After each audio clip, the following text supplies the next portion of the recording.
ನಮಸ್ತೆ ಎಲ್ರಿಗೂ welcome back ನನ್ನ ಚಾನಲ್ಗೆ. ಇವತ್ತು ಸಂಜೆ ಮೇಲೆ ಬ್ಲಾಗ್ ಶುರು ಮಾಡ್ಕೊಂಡಿದ್ದೀನಿ. ನಾವು 4 ಜನ ಈಗ ನಮ್ಮ ಮಲ್ಲೇಶ್ವರಂಗೆ ಹೊರಟಿದ್ದೀವಿ. ಒಂದು ವಿಶೇಷವಾದ ದಿನಕ್ಕೆ ತಯಾರಿ ಮಾಡ್ಕೊಳ್ತಾ ಇದ್ದೀವಿ. ಏನು ವಿಶೇಷ, ಮನೆಯಲ್ಲಿ ಏನೋ ಫಂಕ್ಷನ್ನು ಅನ್ನೋದೆಲ್ಲ ವಿಡಿಯೋ ನೋಡ್ತಾ ಹೇಳ್ತೀನಿ. ಹಾಗಾಗಿ ವಿಡಿಯೋನ ತಪ್ಪದೆ ಕಡೆ ತನಕ ನೋಡಿ, ಆಯಿತಾ? ಈಗಂತೂ ನಾವೆಲ್ಲಾದರೂ ಹೊರಗೆ ಹೊರಟ್ರೆ ನಮ್ಮ ಅನಿರುದ್ಧ ಹಿಂದೆ ಕುತ್ಕೊಳ್ಳೋದೇ ಇಲ್ಲ ಅಂತಾನೆ. ಮುಂದೆ ಕುತ್ಕೊಳ್ಳೋಣ, ಮುಂದೆ ಅಂತಿರ್ತಾನೆ. ಏನಂತಂದರೆ ಮುಂದೆ ಕುತ್ಕೊಂಡ್ರೆ ಎಲ್ಲ ಚೆನ್ನಾಗಿ ಕಾಣುತ್ತೆ ಅಂತ ಹೇಳಿ. ಹಿಂದೆ ಅಂದರೆ ಸುಮ್ಮನೆ ಆಟ ಆಡ್ಕೊಂಡು ಬರಬೇಕು, ಹಿಂದೆ ಕುತ್ಕೊಂಡ್ರೆ ಆರಾಮಾಗಿ ಕಾರು, ಬಸ್ಸು, ಆಟೋ ಎಲ್ಲ ನೋಡ್ಬೋದಲ್ಲ ಅನ್ನೋದು ಅವನಿದು. ಒಂದು ಸ್ವಲ್ಪ ಹೊತ್ತು ಹಾಗೆ ಮುಂದೆ ಕೂರಿಸ್ಕೊಂಡಿರ್ತೀವಿ. ಅದಾದಮೇಲೆ ಮೆತ್ತಗೆ ಹಾಗೆ ಹೀಗೆ ಕನ್ವಿನ್ಸ್ ಮಾಡಿ ಹಿಂದೆ ಸಮನ್ವಿ ಜೊತೆ ಆಟ ಆಡ್ಕೊಂಡು ಕುತ್ಕೊಂಡು ಬರ್ತಾನೆ. ಇಲ್ಲ, ನಾವು 3 ಜನನೂ ಹಿಂದೆ ಕುತ್ಕೊಂಡಿರ್ತೀವಿ. ಮತ್ತಿಲ್ಲಿ ಮಲ್ಲೇಶ್ವರಂನಲ್ಲಿರೋ ಹೂವಿನ ಮಾರ್ಕೆಟಿಗೆ ಬಂದ್ವಿ. ಹೂವು ಮತ್ತು ಹಾರಗಳೆಲ್ಲ ತಗೊಳ್ಬೇಕಾಗಿತ್ತು. ಮಲ್ಲೇಶ್ವರಂ ಹೂ ಮಾರ್ಕೆಟ್ ಹೋಗ್ಬಿಟ್ರೆ ಎಷ್ಟು ಖುಷಿ ಆಗತ್ತಂದರೆ, ಒಂದು ರೌಂಡ್ ಮೊದಲು ಶುರುವಿಂದ ಹಿಡಿದು ಕಡೆಯವರೆಗೂ ಒಂದು ರೌಂಡ್ ಹೋಗ್ಕೊಂಬರ್ತೀವಿ. ನಾವು ನೋಡ್ಕೊಂಡು ಬರ್ತೀವಿ ಎಲ್ಲಿ ಹೂ ಚೆನ್ನಾಗಿದೆ, ಹಾರಗಳು ಚೆನ್ನಾಗಿದೆ ಅಂತ. ತೊಗೊಳ್ಲಿಲ್ಲ ಅಂದ್ರೂ ಸುಮ್ಮನೆ ಒಂದು ರೌಂಡ್ ಹೋಗಿ ಬಂದರು ಎಷ್ಟು ಖುಷಿ ಅನಿಸುತ್ತೆ. ಕಾರಲ್ಲಿ ಹೋಗಬೇಕಾದ್ರೂ ಅಷ್ಟೇ, ಆ ಮಾರ್ಕೆಟ್ ಬಂದ ತಕ್ಷಣ ಅಲ್ಲೇ ನೋಡ್ಕೊಂಡು ಬರ್ತಾ ಇರ್ತೀನಿ. ಹೂವು ನೋಡಿದ್ರೇ ಏನೋ ಒಂಥರ ಮನಸ್ಸಿಗೆ ಖುಷಿ ಅನಿಸುತ್ತಲ್ವಾ. ಅದೇ ಹೂವಲ್ಲಿ ಒಂದು ಸೌಂದರ್ಯ ಇರುತ್ತೆ, ಮುಗ್ಧತೆ ಇರುತ್ತೆ. ಏನೋ ನಮ್ಮ ಮನಸ್ಸಿಗೆ ನೋಡಿದ ತಕ್ಷಣ ಒಂದು ಖುಷಿ, ನಮಗೆ ಗೊತ್ತಿಲ್ದಿರ ಒಂದು ಸಣ್ಣ ಖುಷಿ, ಸಣ್ಣ ಸ್ಮೈಲ್ ಮುಖದ ಮೇಲೆ ಬಂದುಬಿಡುತ್ತೆ. ಹೂವು, ಮಾವಿನ ಸೊಪ್ಪು ಮತ್ತು ಪೂಜೆಗೆಲ್ಲ ಏನೇನು ಬೇಕೋ ಅದನ್ನೆಲ್ಲ ತೊಗೊಂಡಿದ್ದಾಯಿತು ಮಲ್ಲೇಶ್ವರಂನಲ್ಲಿ. ಏನು ಗೊತ್ತಾ, ಏನು ವಿಶೇಷ ಅನ್ನೋದೇ ಹೇಳೋದು ಮರ್ತು ಹೋಗಿದ್ದೀನಿ ನೋಡಿ. ನಮ್ಮ ಮನೆಯಲ್ಲಿ ಸತ್ಯನಾರಾಯಣ ಪೂಜೆ ಪ್ರತಿ ವರ್ಷವೂ ಮಾಡಿಸ್ತೀವಿ ಅಂತ ಅಂದ್ಕೊಂಡಿದ್ವಿ. ನಮ್ಮ ಮನೆ ಗೃಹ ಪ್ರವೇಶ ಮಾಡಿಸಿದಾಗ ಪ್ರತಿ ವರ್ಷವೂ ಮಾಡಿಸಿದ್ರೆ ಮನೆಗೂ ಒಳ್ಳೆಯದು, ಮನೆಯವರೆಲ್ರಿಗೂ ಒಳ್ಳೆಯದು ಅಂತ ಹೇಳ್ತಾರೆ. ಹಾಗಾಗಿ ಹೋದ ವರ್ಷ ನಮ್ಮ ಅನಿರುದ್ಧ ನಾಮಕರಣ ಆಯ್ತಲ್ಲ, ಆ ಸಮಯದಲ್ಲೇ ಸತ್ಯನಾರಾಯಣ ಪೂಜೆನೂ ಮಾಡಿಸಿದ್ವಿ. ಈಗ ಮತ್ತೆ 1 ವರ್ಷದ ಮೇಲಾಯಿತು. ಹಾಗಾಗಿ ಇವಾಗ ಮಾಡಿಸೋಣ ಅಂತ ಹೇಳಿ ಡೇಟ್ ಫಿಕ್ಸ್ ಮಾಡ್ಕೊಂಡಿದ್ವಿ. ಹಾಗಾಗಿ ಹಿಂದಿನ ದಿನ ಹೋಗಿ ಅದಕ್ಕೆ ಬೇಕಾಗಿದ್ದಂಥ ಹೂವು ಮತ್ತು ಮಿಕ್ಕಿದ ಪೂಜಾ ಸಾಮಗ್ರಿಗಳು ಎಲ್ಲ ತೊಗೊಂಡು ಜಸ್ಟ್ ಬಂದು ಕಾರು ಕೂತ್ಕೊಂಡ್ವಿ. ಜೋರು ಮಳೆ ಶುರುವಾಗೋಯ್ತು. ಎಂಥ ಟೈಮಿಂಗ್ ಗೊತ್ತಾ, ಮಕ್ಳನ್ನ ಬೇರೆ ಕರ್ಕೊಂಡು ಹೋಗಿದ್ವಿ. ಜಸ್ಟ್ ಎಲ್ಲ ತೊಗೊಂಡು ಹಿಂಗೆ ಡಿಕ್ಕಿನಲ್ಲಿ ಇಟ್ಟು ಒಳಗೆ ಕೂತ್ಕೊಂಡ್ವಿ. ಜೋರಾಗಿ ಮಳೆ ಶುರುವಾಗೇ ಹೋಯಿತು. ವಿಸಿಬಿಲಿಟಿನೇ ಇರಲಿಲ್ಲ ಕಾರು ಓಡಿಸ್ಕೊಂಡು ಬರೋದಕ್ಕೆ. ಒಂದು 10 ನಿಮಿಷದಲ್ಲಿ ಎಷ್ಟು ನೀರು ಹೊಳೆ ಹರಿದಂಗೆ ಹರಿತಾಯಿತ್ತು ನೀರಂತೂ. ನನಗೇನು ಗೊತ್ತಾ, ಈ ಥರ ಎಲ್ಲ ಜೋರು ಮಳೆ ಬಂತಂದರೆ ಏನೋ ಒಂಥರ ಕೆಟ್ಟ ಖುಷಿ ಆಯಿತಾ. ಅದು ಈ ಬೆಂಗಳೂರಲ್ಲಿ ಆ ಥರ ಥ್ರಿಲ್ ಸಿಗಲ್ಲ. ಎಲ್ಲಾದರೂ ಹೊರಗೆ ಔಟ್ ಸ್ಟೇಷನ್ ಹೋಗಿರ್ತೀವಿ ಅಥವಾ ಲಾಂಗ್ ಡ್ರೈವ್ ಬರ್ತಾ ಇರ್ತೀವಿ, ಆವಾಗ ಈ ಥರ ಜೋರು ಮಳೆ ಬರ್ತಾ ಇರಬೇಕು, ಕಾರ್ ಡ್ರೈವ್ ಮಾಡ್ತಾ ಇರಬೇಕು, ಏನೋ ಒಂಥರ ಖುಷಿ. ಆ ಜರ್ನಿ ಹೋಗೋದೇ ಗೊತ್ತಾಗೋದಿಲ್ಲ. ಮಳೆ ಬರ್ತಿರ್ಬೇಕಾದ್ರೆ ಲಾಂಗ್ ಡ್ರೈವ್ ಎಲ್ಲ ನಂಗೆ ತುಂಬ ಇಷ್ಟ ಆಗುತ್ತೆ. ಏನೋ ಒಂದು ಹೇಳೋಕ್ಕಾಗ್ದಿರೋ ಅಂಥ ಒಂದು ಆನಂದ ಅದು. ವಿಸಿಬಿಲಿಟಿನೇ ಇರಲ್ಲ, ಕಷ್ಟದಲ್ಲಿ ಕಾರು ಓಡಿಸ್ಕೊಂಡು ಬರೋದು, ಅದೊಂಥರ ಥ್ರಿಲ್ಲಿಂಗ್ ಎಕ್ಸ್ಪೀರಿಯೆನ್ಸ್. ನನಗೆ ಜಾನುಗೆ ಈ ಥರ ನಾವು ಅಂದರೆ ಮಕ್ಕಳೆಲ್ಲ ಆಗೋಕ್ಕೆ ಮುಂಚೆ ಈ ಥರ ವೆಕೇಷನ್ ಟ್ರಿಪ್ಪೆಲ್ಲ ತುಂಬ ಓಡಾಡ್ತಿದ್ವಲ್ಲ, ಆಗಂತೂ ಎಂಥ ಒಳ್ಳೆ ಎಕ್ಸ್ಪೀರಿಯೆನ್ಸ್ಗಳಾಗಿದೆ ಅಂದರೆ, ಕೆಲವು ಸಲ ಘಾಟ್ ಸೆಕ್ಷನಲ್ಲಿ ಎಷ್ಟೆಷ್ಟು ಸಂದಿ ಚಿಕ್ಕ ಘಾಟ್ ರೋಡ್ಸು, ಅಲ್ಲಿ ಜೋರಾಗಿ ಮಳೆ ಬಂದರೆ ಒಂಥರ ಭಯ ಇರುತ್ತೆ. ಜೊತೆಗೆ ಆ ಮಳೆ ಬರೋ ಒಂದು ಎಕ್ಸ್ಪೀರಿಯೆನ್ಸು, ನೇಚರ್ ಏನಂತ ಹೇಳ್ತಾರೆ, ನೇಚರ್ ಎಷ್ಟು ಬ್ಯೂಟಿಫುಲ್ಲು ಅಷ್ಟೇ ಭಯ ಕೂಡ ತರಿಸುತ್ತೆ. ಆ ಎಲ್ಲ ಎಕ್ಸ್ಪೀರಿಯನ್ಸ್ ಏನು ಗೊತ್ತಾ, ತುಂಬ ಒಂಥರ ರೋಮಾಂಚಕ. ಯಾವತ್ತು ನೆನೆಸ್ಕೊಂಡ್ರು ಇವಾಗಲೂ ನಿಮ್ಮ ಹತ್ರ ಹೇಳ್ತಿರ್ಬೇಕಾದ್ರೆ ನನಗೆ ಗೂಸ್ ಬಂಪ್ಸ್ ಬರ್ತಾಯಿದೆ. ಅಷ್ಟು ಒಂಥರ ಚೆನ್ನಾಗಿತ್ತು. ಆದರೂ ಒಂಥರ ಥ್ರಿಲ್ಲಿಂಗ್ ಆಗಿರುತ್ತೆ. ಸೊ ಮಳೆ ಜೊತೆ ಏನೋ ಒಂದು ಕನೆಕ್ಷನ್ ಇದೆ ಅಂತ ಅನಿಸುತ್ತೆ ನನಗೆ. ಪ್ರತಿ ಸಲಿನೂ ಸುಮ್ಮನೆ ಮನೇಲಿ ಕುತ್ಕೊಂಡು ಮಳೆ ನೋಡೋಕ್ಕೆ ಅಷ್ಟು ಖುಷಿ, ಮತ್ತು ಹೊರಗಿದ್ದಾಗ ಈ ಥರ ಎಲ್ಲಾದರೂ ಮಳೆ ಬಂದುಬಿಟ್ರೆ ಇನ್ನಷ್ಟು ಖುಷಿ ಅಂತ ಅನಿಸುತ್ತೆ. ಮಳೆ ಬಗ್ಗೆ ಮಾತಾಡ್ತಿದ್ರೆ ಇಡೀ ವಿಡಿಯೋ ಮಳೆ ಬಗ್ಗೆ ಮಾತಾಡ್ತಾನೇ ಇರ್ತೀನಿ. ಸೊ ಎನಿವೇಸ್ ನಾವೆಲ್ಲ ತಗೊಂಡು ಮನೆಗೆ ಬಂದ್ವಿ. ಇಲ್ಲಿ ನಮ್ಮ ಏರಿಯಾದಲ್ಲಿ ಮಳೆನೇ ಇರಲಿಲ್ಲ. ಅಂದರೆ ನಾವು ಜಸ್ಟ್ ಮನೆಗೆ ಬಂದಾಗ ಒಂದು ಸ್ವಲ್ಪ ಮಳೆ ಶುರುವಾಯಿತು ಅಷ್ಟೇ. ಸೊ ನಮ್ಮ ಏರಿಯಾಗೆ ಬಂದು ಇಲ್ಲೂ ಸ್ವಲ್ಪ ಸಮನ್ವಿಗೆ ಬಳೆ ಅದು ಇದೆಲ್ಲ ತೊಗೊಳ್ಬೇಕಾಗಿತ್ತು. ಅದನ್ನು ಎಲ್ಲ ತಗೊಂಡು ಮನೆಗೆ ಬಂದ್ವಿ. ನಾವು ಬರೋ ಅಷ್ಟರಲ್ಲಿ ನಮ್ಮ ಅಮ್ಮ ಅಪ್ಪಾಜಿನೂ ಮನೆಗೆ ಬಂದಿದ್ದರು. ನಾಳೆ ಪೂಜೆ ಇರೋದ್ರಿಂದ ಸಹಾಯ ಆಗತ್ತೆ ಅಂತ ಹೇಳಿ ಬಂದಿದ್ದರು. ಸೊ ಮಳೆಯಲ್ಲಿ ಚಳಿಯಲ್ಲಿ ಬಂದಿದ್ವಲ್ಲ, ಚಳಿ ಇರಲಿಲ್ಲ, ಆದರೆ ಒಂಥರ ಹಿತವಾದ ತಂಪಾದ ಗಾಳಿ ಇತ್ತು. ಸರಿ ಬಿಸಿಯಾಗಿ ಕಾಫಿ ಕುಡಿಯೋಣ ಅಂತ ಹೇಳಿ ಕಾಫಿ ಮಾಡ್ತಾಯಿದ್ದೀನಿ ಇಲ್ಲಿ. ಹಾಗೆ ಬರ್ತಾ ಬಿಸಿ ಬಜ್ಜಿ ಬೋಂಡಾನು ತೊಗೊಂಡು ಬಂದಿದ್ವಿ.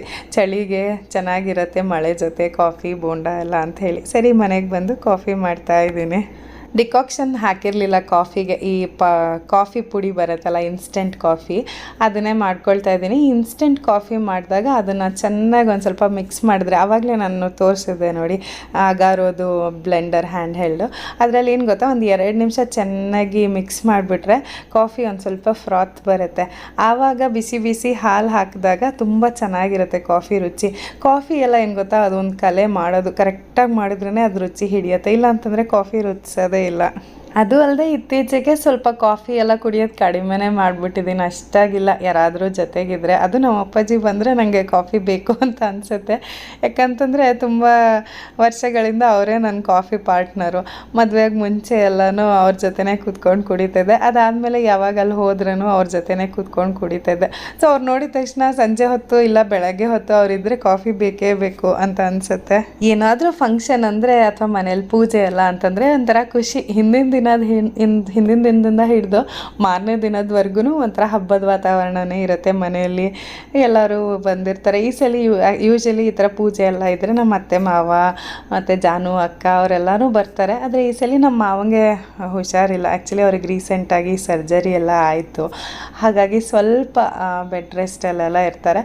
ಸೊ ಹಾಗಾಗಿ ಹೆಚ್ಚಾಗಿ ಓಡಾಡೋದಕ್ಕಾಗೋದಿಲ್ಲ. ಹಾಗಾಗಿ ಪೂಜೆ ದಿನಕ್ಕೆ ಬರ್ತೀವಿ, ಹಿಂದಿನ ದಿನ ಬರೋಕ್ಕಾಗಲ್ಲ ಅಂತ ಹೇಳಿದರು. ಸೊ ಹಾಗಾಗಿ ಈ ಸಲ ಹಿಂದಿನ ದಿನ ಬರೀ ನಮ್ಮಮ್ಮ ಅಪ್ಪಾಜಿ ಮಾತ್ರ ಇದ್ದರು. ಆಮೇಲೆ ಮತ್ತೊಂದು ವಿಷಯ ನಿಮ್ಮೆಲ್ಲರ ಹತ್ರ ಹೇಳಬೇಕು.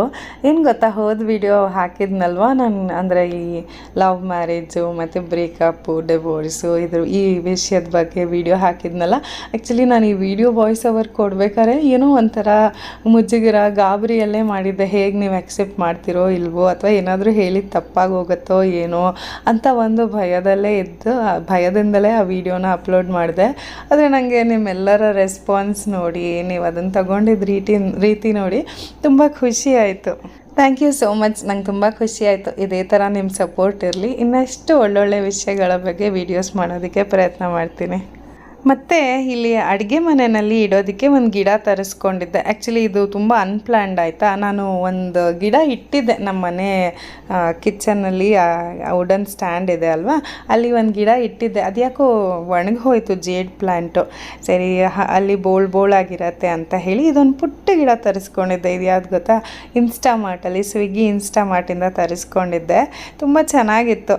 ಹಾಗಾಗಿ ಸರಿ ಅಲ್ಲೇ ಸ್ವಲ್ಪ ಬೆಳಕು ಗಾಳಿ ಎಲ್ಲ ಕೊಟ್ಟರೆ ಇನ್ನೂ ಚೆನ್ನಾಗಿ ಬರುತ್ತೆ. ಹಾಗಾಗಿ ಅದನ್ನು ಅನ್ಬಾಕ್ಸ್ ಮಾಡಿ ಅಲ್ಲೇ ಇಟ್ಬಿಡ್ತಾ ಇದ್ದೀನಿ.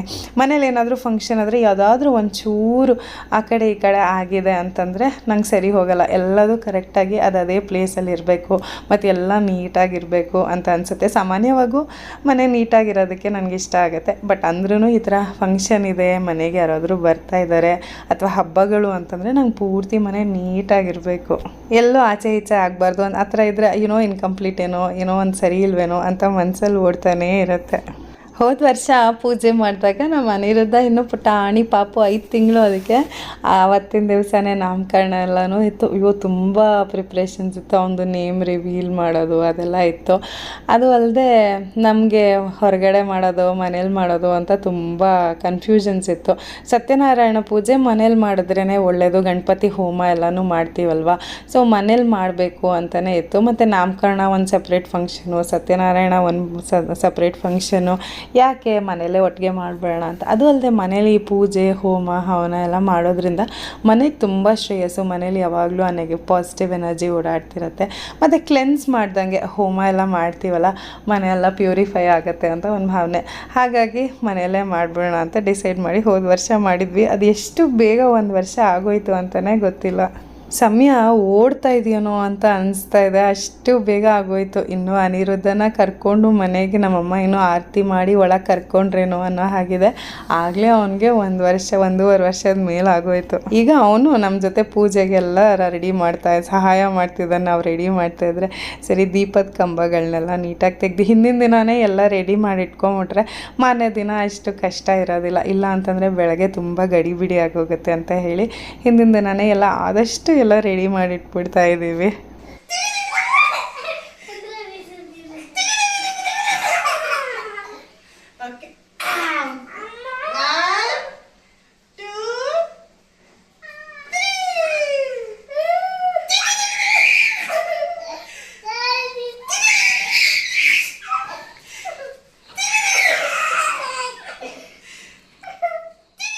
ನಮ್ಗೆ ಯಾವತ್ತು ಹೆಚ್ಚಿಗೆ ಕೆಲಸ ಇರುತ್ತೆ ನೋಡಿ ಆವತ್ತೇ ಈ ಮಕ್ಳುಗಳು ಮಲ್ಗೋದೇ ಇಲ್ಲ. ಸಮನ್ವಿ ಬಿಡಿ ಮಲ್ಗೋದೇ ಇಲ್ಲ. ಈ ಥರ ಏನಾದರೂ ಇದ್ದರೆ ರೆಡಿ ಮಾಡ್ತಿದ್ರೆ ಅವಳು ನಾನು ಸಹಾಯ ಮಾಡ್ತೀನಿ ಅಂತ ಕೂತ್ಕೊಳ್ತಾಳೆ.